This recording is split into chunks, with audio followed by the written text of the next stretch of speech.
Welcome to Fridays at Noon. My name is Greg Giesen. I'm the Manager of People Development, and I'm joined today by Ken Pinnock, the Director of People Development, and also an expert on workplace bullying. Welcome, Ken. Thank you. Good to be with you again here on Fridays at Noon. We have a studio audience. We do. Here as well. So thank you for coming. Keep it down, please. That's right.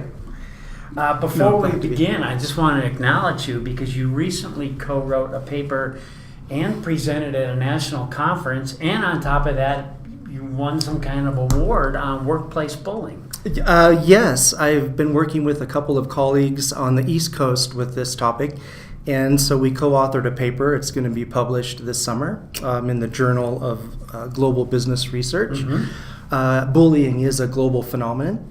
And so we were presenting, and we won the Outstanding Research Award. So it was a team effort, but it's a very timely topic, and it attracts a lot of attention. So all right, I appreciate being able to share on our time today. This will be great. So all right, we'll roll up our sleeves a little bit and kind of get into this topic.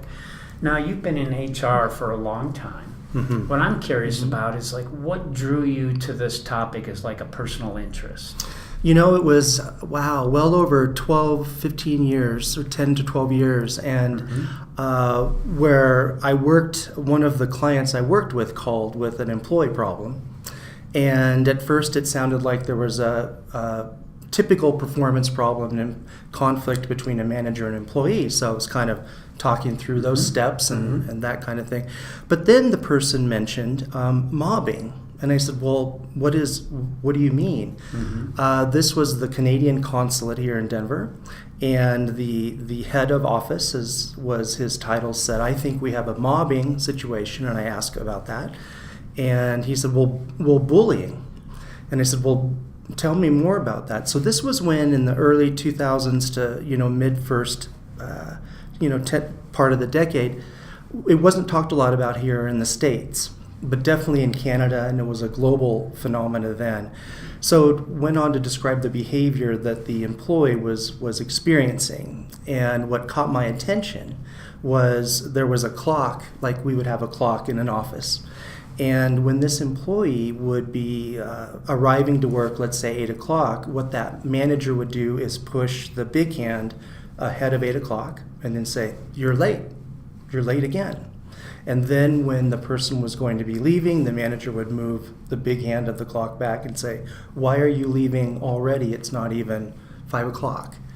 That was one example of the behavior that was going on, and it had been going on for quite a while before they finally reached out to my organization and myself. So that's what sparked it. And then it just went from there, looking into what's this mobbing behavior that this person was referring to. Interesting. All right. So the term bullying or mobbing, that's an international term, right? Well, yeah. All right. Yep. So the term bullying has been used a lot. So what exactly is it? You know, the actual definition of bullying, it's hard to get our hands around because in many European countries, Germany, Sweden, where it was first identified, they call it mobbing. The United Kingdom, Britain calls it bullying. Okay. So when it came over to the States, the U.S. really settled on the term bullying, workplace bullying. And so it's a term that we throw it around a lot, and I think it's probably easier to talk about what bullying is not. Bullying is not being a demanding boss. Mm-hmm. It's not having to change deadlines. It's not even on occasion raising your voice a bit, but on occasion. And that's not very necessarily typical of bullying anyway. It's not holding people accountable. It's not having a bad day. It's not being a grump or rude. So bullying is not incivility. Mm-hmm. Bullying is not rudeness. Bullying is very directed, targeted behavior to an individual designed to humiliate, embarrass, control, and effectively terrorize that individual. So this is a whole nother level than when we think of kind of the abrasive boss, which has been in some of the literature, especially in the higher education space. So that's what makes part of this hard in terms of people don't quite understand what might be happening. Yeah. Well, can you, to expound on that a little more, maybe give some specific examples of what it might look like? Mm-hmm. When we're looking to truly diagnose workplace bullying, we're looking at behaviors that have been going on. Typically 6 months is a common marker, and multiple events per week. So this isn't just a one-time, a coworker, a peer flew off the handle and had a bad day, or interrupted someone rudely in a meeting. This is, again, targeted behavior, and we use that term very specifically. We don't use the term victim, because a target in workplace bullying has been specifically isolated and set up for that behavior, versus a victim, which is often referred to or thought of more of, I was in the wrong place at the wrong time. Okay. So the kinds of behaviors going on, subtle at first. In fact, one of the case I worked on, and another employer, the person reaching out to me said, this whole thing is crazy making. It doesn't make sense, because they didn't understand what was going on, but they knew something was off. So bullying often begins subtly. It could be forgetting to send an email invite. It could be making a comment in a meeting that's a little bit off-putting in front of colleagues. It could be, as it begins to escalate, it might entail yelling. Especially male bullies tend to be more of the yellers, although in today's workplace it's ridiculous to yell anyway. Yeah. Female bullies, it's an equal opportunity problem. They're not as aggressive in their bullying, so they may not yell, and they may not make career type threats, but they will gossip. Female bullies tend to gang up, kind of brings back flashbacks of awful high school and scary middle school times. They tend to mob in terms of a group.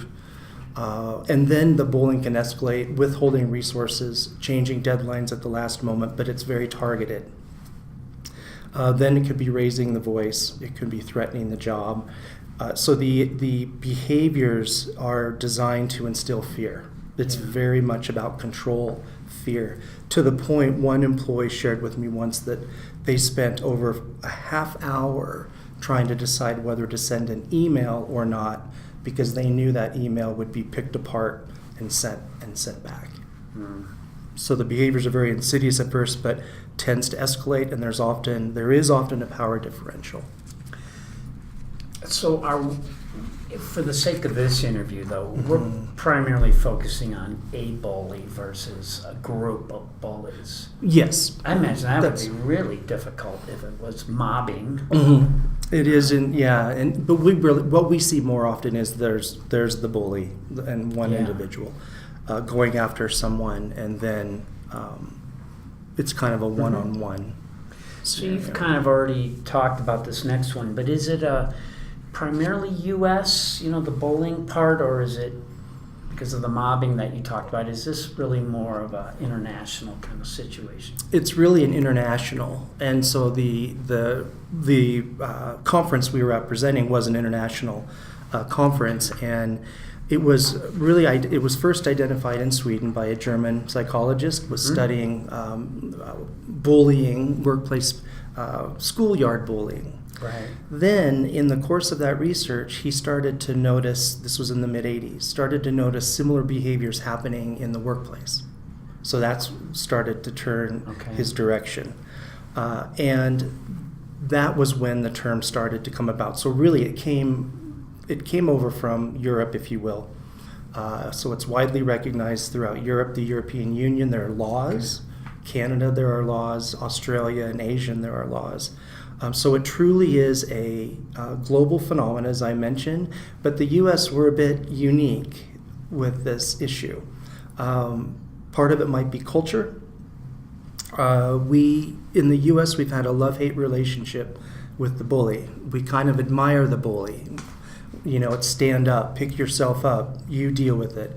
We're very individualistic culture, very competitive culture, which can help feed bullying behavior. And so we've had a hard time kind of really getting our hands around it and taking it seriously, which has contributed to the problem, because then the targets don't know what to say or what to do. And unfortunately, targets of the bullying behavior are most often not believed, especially in the beginning. So it truly is a global. The U.S. though there are a couple laws in California, Tennessee, but there's no legislation that's really taken hold. So it's legal. Yeah. It almost sounds like we're still early on in the process. For the U.S., we definitely are. So let's talk about target a little bit. Like, describe the target and especially the impact that bullying might have on a target. Yes, it's not the target that you might think of in the schoolyard that we may have thought was the nerd or the outcast. Ironically, the target of bullying behavior are often popular with coworkers. They're well regarded. They are high performers.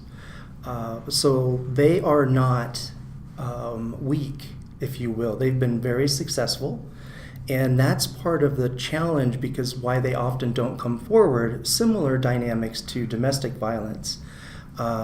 Because they're ashamed. They go, this can't be happening. Why is this happening to me?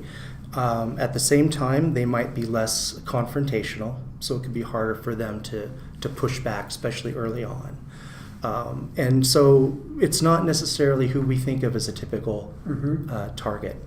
And that's why we often don't hear about this in HR for many, many months by the time it's gotten so bad. And the other piece around that is targets of bullying are not weak individuals. They've been tolerating this behavior for many months and yet still performing most often at a high level. So what can happen to them over time? You know, when they're being bullied, like what happens internally?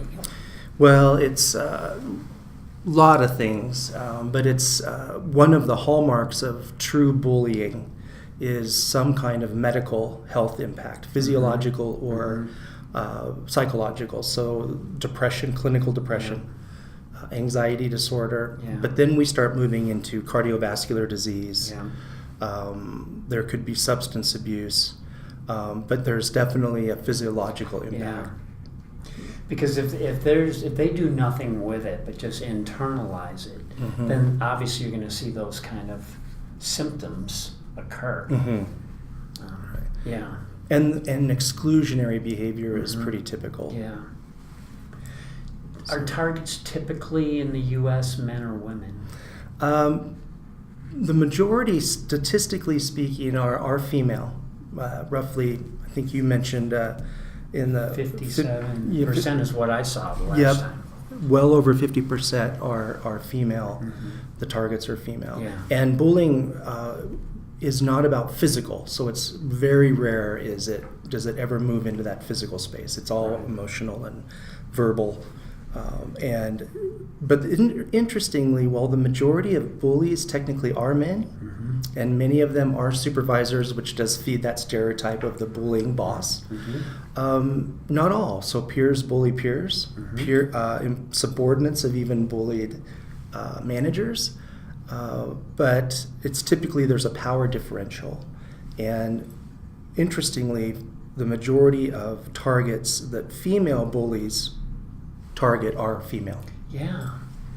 Which is surprising. So I've read in a lot of the research that higher ed of all industries tends to have a higher report rate of bullying. Why do you think that is? We do in our industry of higher education. Healthcare and higher education are two industries where the reported percentages of witnessing bullying, and when I say that, true bullying as I'm laying it out, and experiencing it, like well over 60%, and the national average in the U.S. is maybe 38-40%. Yeah. So what's going on?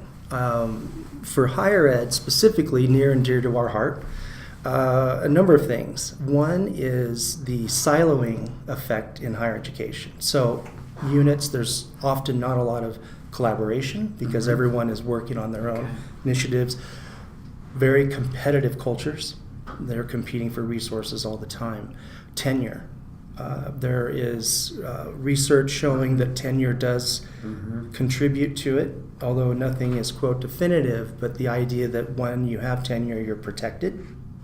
But there's no definitive statistics that if you're tenured, you're more likely to bully. There's not as much supervisory development in higher education. So I think of our group in people development and all the resources we're fortunate we built. But that's not the norm, as we've heard from our higher ed colleagues around the country. So there's very little leadership development. And so people are able to act in a vacuum, if you will. So it often goes undetected. And the other piece that's been seen as a contributing factor is the kind of the joint shared governance model, because it can be harder for people to insert themselves to say stop. So there's a number of things that feed that feed into the higher education space. Well, and kind of related to that, what happens when the bully is a high performer? Like, does that change things? It does, and that was the research that we were really looking into, and that's something I've experienced here. Well, actually, you and I have both worked on situations where there was a high performer, quote, bully.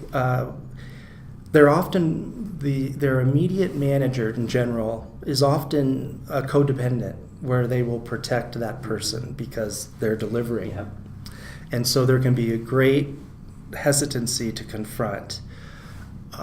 We talked about the characteristics of the target, but the bully is interesting too. They're often personable.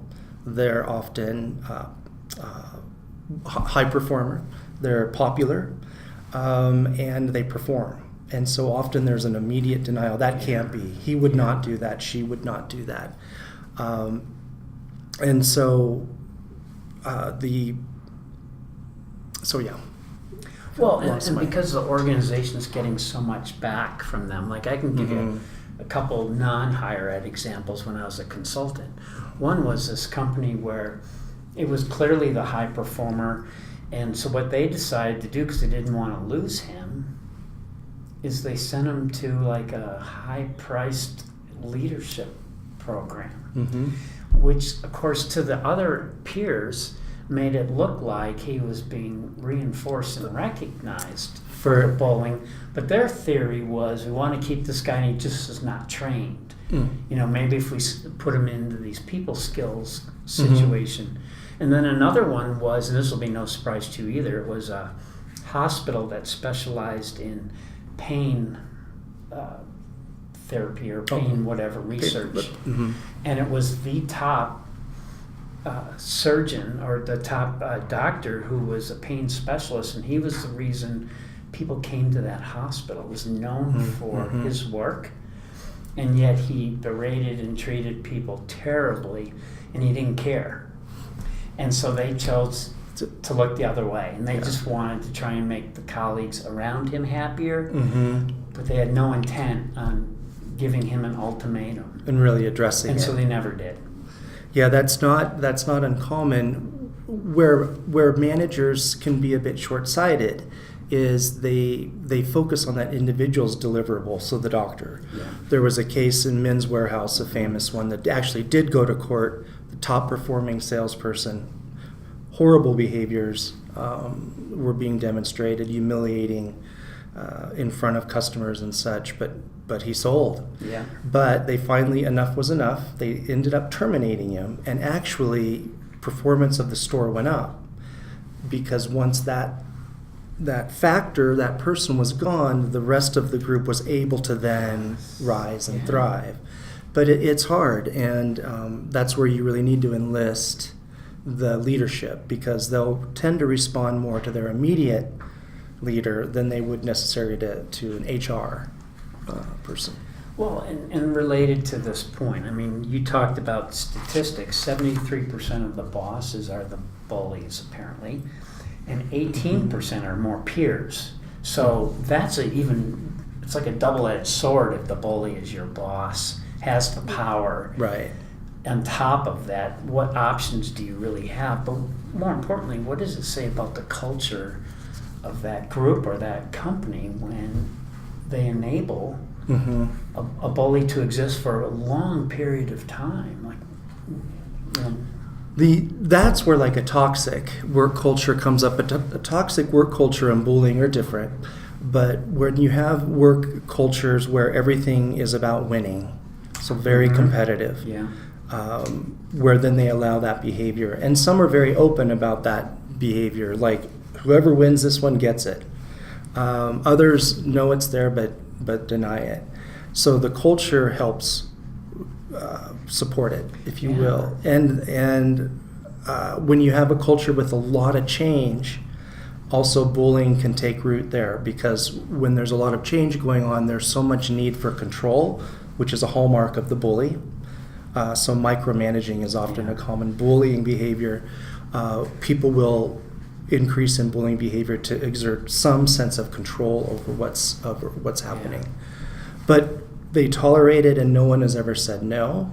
And they also don't value and emphasize leadership development before putting people in those roles. Yeah, because in that scenario, you know, you've got, if it's been existing for a long time and it actually is part of the culture. So now you've got really two angles you've got to address. One is maybe the bully directly, but the other is the culture. Yes. And the culture is much more than the bully. That's right. And then all of a sudden it becomes a major overhaul that might be needed to really resolve the situation. And then you've got to have, the only way you could even do that is if you had a commitment from the top to really shake things up.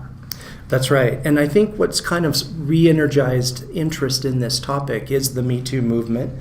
Very high-profile companies. Now, while that's dealing with harassment and assault, illegal harassment and assault, in all of those accounts, there's also this bullying kind of behavior that went on, and they're still struggling. You look at Uber, what have you.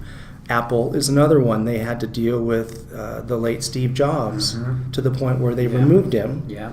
They brought him back, and he had, in their eyes, improved, but a lot of that behavior still was there. So then when the current CEO came in, one of his first focuses was to what you're saying. We need to change how we are working together and what we are. So So if I was a target, what advice would you have? What are my steps? What do I do? One is trust yourself, for sure. I mentioned that term crazy making. When you start to sense that something is off and that doesn't make sense, it could be a cross email, it could be why am I excluded from doing this? Why are you saying this about that kind of stuff? That's not normal. And trust it. Self-care is most important, as I mentioned. People will often not bring this forward. It's not, quote, illegal. And when it's not illegal, so to speak, managers will resist, well, what's the problem? We're not going to end up in like a DU in our Title IX or EO office. It's not illegal. But it's not okay either. And so trust yourself and get in front of another manager, or if you have a trusted colleague, and then report it. Because the sooner it's reported, it's easier to address. Another one, so self-care, very important because it definitely takes a toll. Another one is, to the degree you can, and it's a lot dicier when it's your boss, but there's ways to do it, is confront it right away. And that could just be a very gentle, kind of in our de-escalation sessions we've had, well, not with you and me, but with our Fridays at noon, but those gentle boundaries of, wow, what did you mean by that? Or that really struck me, tell me more. Even those kinds of gentle pushbacks will send a message to the bully, not always, that they need to back off, that this person maybe isn't as easy to start going after. Again, not easy to do. As it progresses, data is very, very important. And the more that you as a target are able to convey in data and facts and not emotion, which again is not hard because they've been struggling traumatically, that is very helpful, because facts and data are important, and if you have people that can come with you, the more people that are speaking up, even against the high performer, it's harder and harder for the manager of that person to deny, and for the bully to deny. Yeah. So a target really has a responsibility, unless they feel unsafe, to at least assert themselves to the bully. First and foremost, after they've kind of done some self-care. I mean, would you say that would be true? Yes, and as long as it's safe. Yeah. But yeah, to confront it, and actually, we've helped in our unit of people development. We've actually worked with people ahead of the game, where this behavior might have been starting to percolate, but actually talked through some ways to phrase things, some things to do. So, yes, the degree that they can to push back. Because the bully needs, there's got to be an attempt to provide the feedback and then see what they do with the feedback. Because if that step's missed, and I can understand if you don't feel safe, that might be different. Yeah. But, almost give them a chance to kind of process it and work with it. And then if it continues, then you've got a different situation. But if they actually take it to heart and try and understand better and explain it, you might be able to get past it, where it doesn't escalate from that point. Yeah, especially if and there are ways to intervene with someone who's engaging in the bullying behavior. You're not there to fix whatever's going on. If they have anger management issues, that may be beyond the purview of what an HR department can assist with, but we certainly can assist in getting in front of it and getting about ideas around coaching. Multi-rater feedback has been actually helpful because, again, you're getting data from multiple sources, which makes it harder for the bully, but particularly their manager, to deny. And then holding them accountable. And we did another video on Fridays at noon on managing up. And some of those skill sets might also work. So people can kind of get to the underlying what they need differently from that supervisor and how they ask for it in a way that doesn't trigger another escalation. That's right. And it can be exhausting because then you're almost like having to take care, especially if it's escalated to the point of where the bullying is actually. But you're right. What about the bystander? Because there's always, not always, but I mean, if there is a bystander, what's their responsibility? Well, in the perfect world, they would all report it and even help stand up. And I've seen that happen where they would actually intervene in a meeting and say, what was that? Especially in a group dynamic where it occurred. Right. The interesting thing with bystanders is they're affected too. And interesting research has shown that in a bullying situation, the witnesses, coworkers, often use more sick days in a period of time than the actual target themselves. So they're being impacted. It's almost as a secondary trauma that they're experiencing too, and they run into the same thing. Well, it's not illegal. What's HR going to do? Plus, they want to stay away from it, so often they will start to push back from the target and distance themselves, which further excludes the target. But the degree they can intervene and support, recommend the person that that's not good. Not that they have to fix it, but support the target that, what's going on here. Because the bystanders, there's a responsibility too, because they also create the culture of that small group or whatever, and so they just have to figure out how to navigate that. Right. Yeah. So here at DU, like if somebody felt like they were a target, like are there steps to go through, or separate of what we've already said, or would it just be kind of what we've already talked about? Well, it's really what we've talked about. We at DU we have a minimal bullying policy. Most employers in the U.S. don't. We reference it, but we don't have a more of a detailed policy, which is a question under review for us.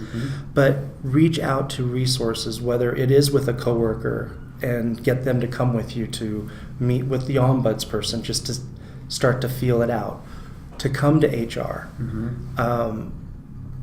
easier said than done, but many times just by doing that, if they come to us up in HR, that could be through the people development group, the equal opportunity group, sometimes the equal opportunity team, and then the Title IX team will be the first group that someone reaches out to. Mm-hmm. And they kind of research it from their perspective, and then they say, well, I don't know that we have something where we might take action, but our HR partner team or even the people development team could work to get involved. So we want people to come forward, and we do have a record of success with this. As you know, we've partnered on. Mm-hmm. We've had some that have worked out well, and we've had some that haven't. But we do work. We work through it. So we just have to know about it. But it's, again, the insidiousness of it makes that difficult for us to know. Yeah. So when since you've done a lot of research, you've been talking about this for a while, you just had the conference. Are you optimistic when you think about the future, about this whole bullying topic? You know, I was thinking about that when I saw one of your questions, Mm-hmm. and I'm middle path. Mm-hmm. I'm not as optimistic because the impact on the target is so severe and disproportionate. So they often are the ones that are terminated. They're the ones that leave their job, not the bully. And that's a real struggle to change. Also in the U.S. itself, there's just this resistance to really address it. And so there's been laws. The Healthy Workplace Bill has been proposed for over 15 years, and it hasn't yet taken root. So we're still in the U.S. I don't know where we are as a culture. Yeah. Now, where I'm optimistic, though, has to do with some of the newer generations, or newer or younger, or I should say newer, whatever, they're starting to say enough. And what's interesting is because of the gig economy, their one employer is not their whole world.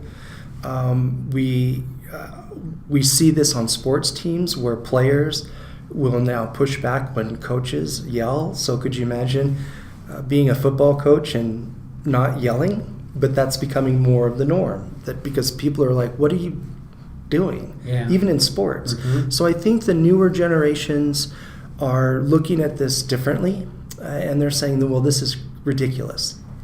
I don't have to do this. And I think when the good ones, the performing, the high performers and the talent we want are starting to say no, I think that's when you start to see a response. Yeah. And there is a response in units even or organizations with the Me2 movement. Some are still struggling, and that's I realize another issue, but it's a similar kind of a workplace problem. Some are struggling, some are actually making some headway and talking about it. So the middle path, I guess, is where I'm at with it. Well, and another way to look at that is if nothing's done, and so whatever's happening just is allowed to occur, whether it's in a unit, a department, or really even us as maybe a country, but how would that play out? If nothing's done, then what are we going to see? Well, we'll see certainly, less engagement, more turnover. I guess one of the immediate victims of all of that is going to be well-being programs. Mm-hmm. We talk a lot about well-being, but that's nonsense when we know this kind of behavior is making people literally ill. So we have an unhealthy workplace in all facets, and it runs completely contradictory to. I heard a great term at the Heart Association event last week, where DU won an award with our well-being program, where it was the humane, learn to manage as a humane manager and the humane workplace. Yeah. So there's a movement afoot, which I think is positive. Sure. So lastly then, resources. What are the resources that people could immediately kind of look at? One is, if this is sparking interest on any of our viewers, there is the Workplace Bullying Institute. They're in Bellingham, Washington. They are a leader in the U.S. and world around workplace bullying. They have tremendous resources where someone could read and see all of the behaviors that they're experiencing and see how that might line up. So it's a great resource, the Workplace Bullying Institute. That's one piece. Mm-hmm. Certainly, if they're experiencing this, reach out to at DU. We have our Health and Counseling Center. Mm-hmm. It is legitimate that if you're experiencing it and you're feeling harmed, then reach out, as well as reach out to us in HR. Whoever anyone might feel comfortable with in our whole division, doesn't matter. Just reach out, and we'll help get them to the right, part of our unit. Yeah. But they're not alone, and I just keep coming back. You're not imagining it. Yeah. Yeah, because don't keep it inside. Right. That's the worst thing you could do. Right. And then, if you're not sure about the next steps or you're not comfortable, the resources can kind of help you, figure that part out. That's right. But just don't hold on to it. That's right. Yeah. And the managers that manage bullies or the bully, Mm-hmm. we have resources to help them too. We've done that. Yeah. And so they've got stuff to work on as well if they're willing. So, Yeah. but yeah. Well, and I just for our viewers, I just want to emphasize that on some of these other Fridays at noon shows we have, they definitely tie into this topic. There are. And there are other avenues to look at and steps to take, and whether Mm-hmm. it's conflict resolution or managing up. or microaggressions, whatever it is that Mm-hmm. might feel like it's contributing to this bullying factor. Also check out the other videos above and below this one. Yes. But the most important thing is talk to somebody. Definitely. Yep. Reach out. All right. Well, thank you very much, Ken. Thank you. Appreciate We'll it. see you at the next Fridays at noon. All right. Hopefully sooner than later. And thank you, everybody, Thank for you. visiting us, and we'll talk to you soon.